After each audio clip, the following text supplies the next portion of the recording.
বাংলাদেশিদের জন্য শ্রমবাজার উন্মুক্ত করার পাশাপাশি অবৈধ অভিবাসীদের বৈধ করার জন্য মালয়েশিয়া সরকারের প্রতি আহ্বান জানিয়েছেন প্রধানমন্ত্রী তারেক রহমান। কুয়ালালামপুরে বৈঠক শেষে দুই প্রধানমন্ত্রীর যৌথ সংবাদ সম্মেলনে এই কথা বলেন তিনি। বৈঠকে তথ্য প্রযুক্তি, সেমি কন্ডাক্টর ও শ্রমবাজার সহ ব্যবসা বাণিজ্য সম্প্রসারণে বিভিন্ন বিষয়ে মালয়েশিয়ার প্রধানমন্ত্রীর সঙ্গে আলোচনা হয়েছে বলেও জানান তিনি। বিস্তারিত মাইদুর রহমান রুবেলের রিপোর্টে। সকালের সুব্রত মাখা রৌদ্রোজ্জ্বল আবহাওয়ায় মালয়েশিয়ার পুত্রাজয়ে দেশটির প্রধানমন্ত্রীর কার্যালয়ের পেরদানা পুত্রাতে সস্ত্রীক আগমন বাংলাদেশের প্রধানমন্ত্রী তারেক রহমানের। সেখানে তাদেরকে লাল গালিচায় উষ্ণ অভ্যর্থনা জানান মালয়েশিয়ার প্রধানমন্ত্রী আনোয়ার ইব্রাহিম ও তার সহধর্মিনী। গার্ড অফ অনার প্রদান করেন মালয়েশিয়ার সশস্ত্র বাহিনীর একটি সুসজ্জিত দল। পরে পেরদানা পুত্রাতে অনুষ্ঠিত হয় দুই দেশের সরকার প্রধানের নেতৃত্বে উচ্চ পর্যায়ের বৈঠক।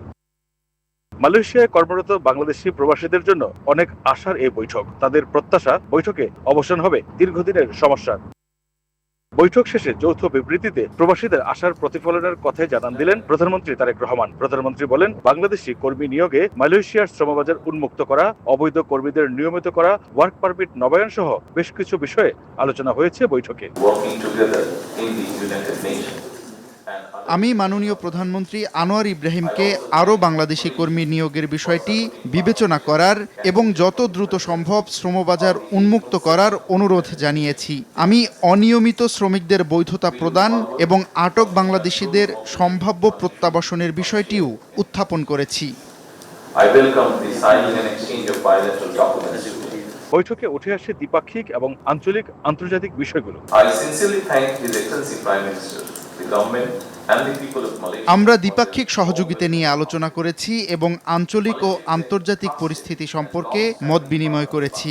আমরা দ্বিপাক্ষিক বাণিজ্যের প্রবৃদ্ধিকে স্বাগত জানাই এবং বাংলাদেশ মালয়েশিয়া মুক্ত বাণিজ্য চুক্তি FTA নিয়ে আলোচনাকে এগিয়ে নেয়ার বিষয়ে সম্মত হয়েছি।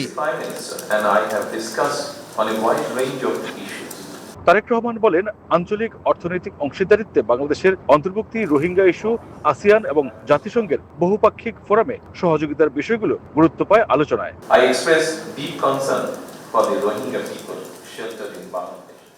বাংলাদেশে আশ্রয় নেওয়া রোহিঙ্গা জনগোষ্ঠীর দুর্দশা নিয়ে আমি গভীর উদ্বেগ প্রকাশ করছি এবং তাদের নিরাপদ, মর্যাদাপূর্ণ ও টেকসই প্রত্যাবাসনের জন্য মালয়েশিয়ার অব্যাহত সমর্থনের প্রশংসা করছি।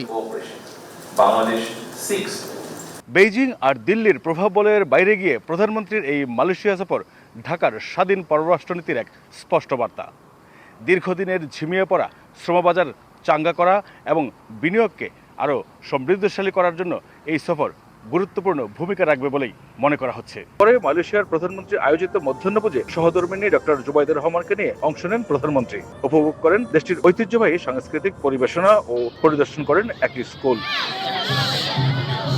Maidur Rahman Rubel, RTV, Putrajaya, Malaysia.